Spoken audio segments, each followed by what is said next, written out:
Okay, this is on. Yeah. Okay, I am going to introduce you guys to someone today. It's someone I don't like very much, but she goes absolutely everywhere with me. She's like that annoying little sibling that your parents force you to take to hangs with your friends. The older sisters in the room here know what I mean. She's 17 years old. She's very self-conscious because she has acne all over her face. Her heart has just been broken by a boy because he said that she is too loud to be likable. She's just moved far away to a very cold American college town. She's quit theater, which she loved. She's quit debates. She barely makes it to class.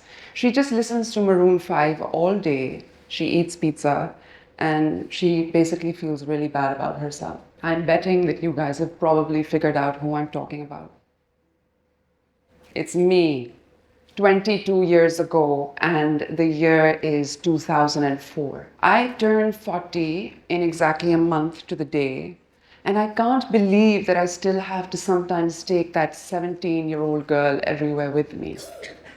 Life is a little bit different now. For one, I do not listen to Maroon 5 anymore, thank God. But also, I run a company now. I'm somebody's mom. I sit in rooms where I'm in a position to talk to people about how to run business and how to operate supply chains and how to spin stories from products. Hundreds of people rely on my decisions. And still, that irritating voice in my head some mornings will tell me, man, you are too loud to be likable. I call this voice the ghost. And very quickly, I'm going to tell you 3 stories about how I learned not to believe her. Story number 1, when I was 7 years old, there was a huge winter storm in Lahore. All night, the lightning and the thunder was shaking the windows and I was terrified. The morning after, and I remember this so clearly, our backyard looked like a huge muddy jungle. There were broken trees, black branches strewn everywhere. It was chaos and destruction. This is one of my most vivid childhood memories. But a few years later, something strange happens. I'm having a conversation with my mother about that storm, and she tells me, yeah, there was a storm, but we didn't have a backyard at the time. We just had a tiny little garden. There were no big trees there. What you saw were just small potted plants destroyed in the rain the night before. I couldn't believe it. This was one of my most vivid, my most sensory childhood memories. And it was fake. It was a fake memory. I realized then that your brain is a brilliant storyteller. It's a very good storyteller, but it's not always a very good historian. It remembers feeling, not fact. I must have been very scared the night before, and so my mind imagined all of this destruction taking place outside the window, but it wasn't real. The brain is an unstable, unreliable narrator. Story 2. One summer in London, during college, I ran out of money. And I was too embarrassed to call my parents and ask them for more money. So I decided this is it. I have to get a job if I want to survive summer in the city. With my very limited qualifications in life at the time, I only got one job, which required me to stand in the middle of the street all day long and stop absolute strangers for charity donations. I basically had to annoy people enough for them to give me their credit card information. Now, I have had my share of hard jobs during my 4 decades here on earth, but to date, that is the hardest job I have ever done. People swore at me every single day. One time, someone threw coffee at me.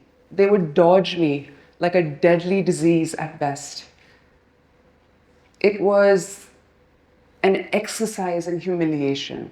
That's the best way that I can put it. It was an exercise in repeated humiliation. Years later, when we started the company, I realized that summer, that miserable summer in London had taught me something. It had taught me that necessity kills the ghost. When you are doing something because you need it to survive, you are no longer negotiating with your insecurities. Entrepreneurship in the beginning was just repeated rejection. It was just us knocking on people's doors, asking for help, people turning us away. Nobody believes in the business idea when you first have it. It is also an exercise in humiliation. And that miserable summer, it prepared me for that. Story number 3, and this is the shortest one. Years later, I was working for a short time as a journalist in Los Angeles, and one of my mentors was this famous Pulitzer Prize-winning reporter. His name was Randy Smith. Now, Randy told me something very simple that changed the way I see my job, that changed the way I see myself and the world. He said, don't even take your own word for it. Verify everything. If someone tells you something, you check it out. If your mom says she loves you, you check it out. Of course, our moms love us and we don't need proof of that, though a gift would be nice. But what Randy meant was, do your research. Do not rely on memory for the truth. Were you really too loud to be likable, or did you just say something smart that made someone else feel bad about themselves? Growing up, based on my memories and my experiences, my ghost told me many things. One of them was, Amal, you are bad at math. And numbers, they make you really nervous. I had once scored 5 marks out of 100 in grade 6. And my best friend, she scored 3. It was the stuff of legends. I mean, we thought it was so funny. And our teacher that year, she made an example out of us, right? Of everything not to do in class. And so that narrative, it stuck. Amal, you are bad at math and numbers make you nervous. Except when we started the company, I had to learn finance. I lived in spreadsheets. In fact, I still do. I don't know what you guys think a creative director of a fashion retail company does, but my day is mostly spent looking at data, trying to find patterns in the sales figures. That's what I do. Math in me is an unlikely romance, but there you go. Who would have thought? Turns out that most of the limits in your life, they are not real. They're just memories. They're old stories that we have stopped questioning. Mostly they're someone else's opinions of you. They're storms that seemed enormous, and they turned out to be a few small plants in pots. Now, between the ages of 12 and 18 is when your brain is writing the loudest stories of your life. You will be stuck with this version of you, with this voice, this ghost for the rest of your life. Take it from me. So fact check it. Get perspective. Question it. Don't believe every thought you have and don't trust every fear you feel. Sooner than you think, you will be turning 25 or 40 or 70. And still, you might have that voice, that ghost in your head that gets triggered by a comment for no clear reason and throws everything into doubt. The next time that ghost talks to you, you ask it a question. How old are you, beta? Chances are it's still a teenager. This is backed by the science, by the way. The science says that between the ages of 12 and 18, your mind is writing the emotional imprint that will have the biggest impact on your entire identity. Chances are your ghost is a teenager.